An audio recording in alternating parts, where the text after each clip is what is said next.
ये इस तरह हाँ समझ रहा हूँ, थोड़ा इधर आना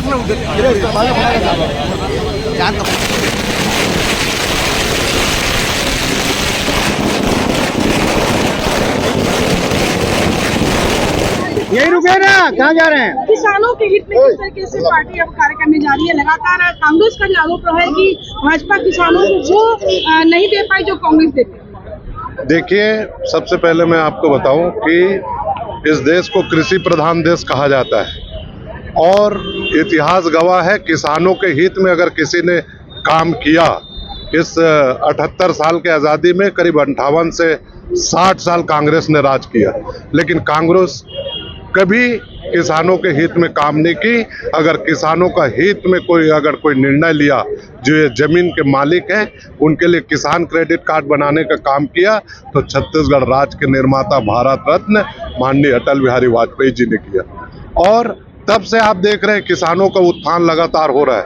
छत्तीसगढ़ राज्य गठन होने के बाद 36 महीना जो कांग्रेस की गवर्नमेंट थी अजीत जोगी के नेतृत्व में, पूरा प्रदेश संघर्षमय हो गया था, जाति संघर्ष की स्थिति बन चुकी थी।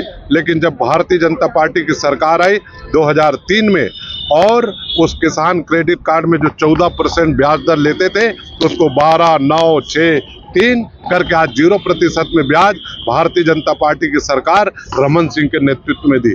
और आज आप देख रहे हैं कि मैं आपको याद दिलाना चाहूंगा कि पूर्ववर्ती मध्य प्रदेश के समय सुंदरलाल पटवा जी पहली ऐसी सरकार थी इतिहास में जिसने किसानों का कर्जा माफ किया।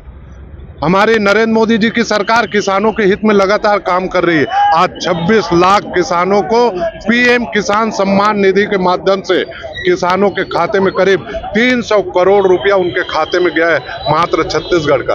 और हमारे छत्तीसगढ़ के विष्णुदेव की सरकार सुशासन के तहत आज किसानों के धान को 21 क्विंटल धान को लेकर सीधे उनके खाते में 3100 रुपया अगर खाते में डालने का कोई काम कर रहा है तो हमारे विष्णुदेव की सरकार कर रही है। वहीं जब भूपेश बघेल की सरकार थी तो आप देखते थे जो अंतर की राशि थी समर्थन मूल्य के बाद, उसको वो 4 किस्तों में राजीव गांधी न्याय के माध्यम से देते थे और आखिरी किस्त तो किसानों को मिला ही नहीं। कर्जा भी माफ किया था भूपेश सरकार ने, लेकिन भाजपा सरकार के समय किसानों को उम्मीद थी कर्जा माफ हो जाता। नहीं, कर्जा माफ की जरूरत ही नहीं थी। हमारी सरकार किसानों के उत्थान के लिए, स्वावलंबी बनाने के लिए, किसानों का आय कैसे बढ़े उसके लिए लगातार हमारी सरकार काम कर रही है।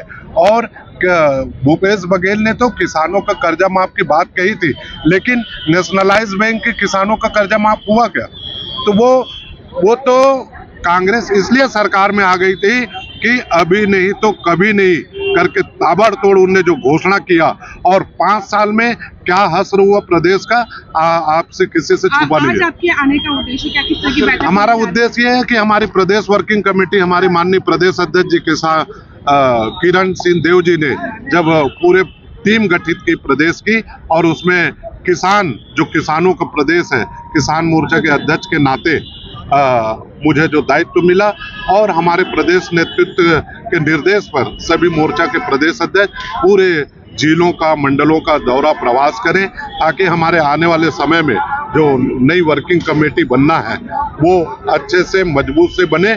और नरेंद्र मोदी की सरकार, विष्णुदेव की सरकार जो जनता जनार्दन के जन कल्याणकारी काम कर रही है, उसमें हमारे कार्यकर्ता हर मोर्चा प्रकोष्ठ सेतु का काम करे, इस दृष्टि से प्रवास हो रहा है। डीपी और यूरिया की लगातार किल्लत बनी हुई है, किसान संघर्षरत है, उसमें क्या कहना है? देखिए, कहीं कोई किसान संघर्षरत नहीं है। सबसे पहली बात तो ये उर्वरक खाद की जो आपूर्ति होती है वो हमको अंतरराष्ट्रीय बाजार से लेना पड़ता है, और यूक्रेन और रूस के युद्ध होने के कारण कुछ उर्वरक की स्वाभाविक थोड़ी कमी आई। छत्तीसगढ़ में विष्णुदेव की सरकार जो 3100 रुपये में धान ले रहे हैं, उसके कारण रकबा भी बढ़ा, उसके कारण खपत और मांग भी बढ़ी।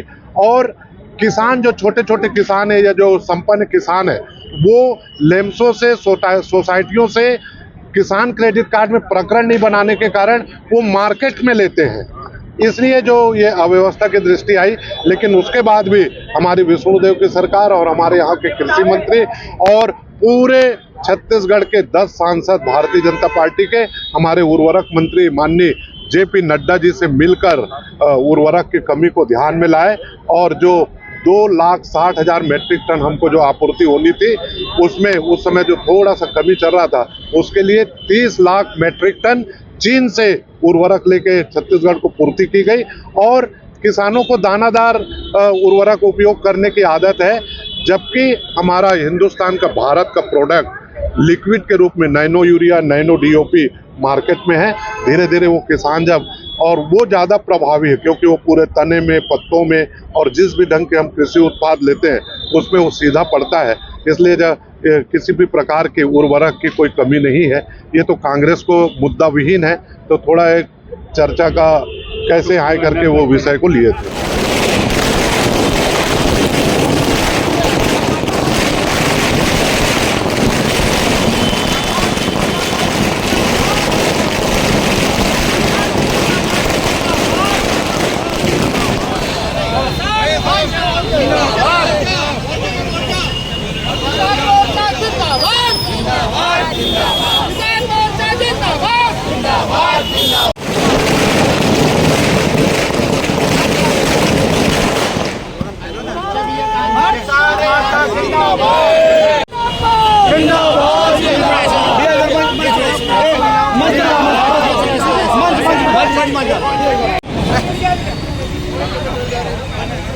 चलो अपने किसी कार्यकर्ता को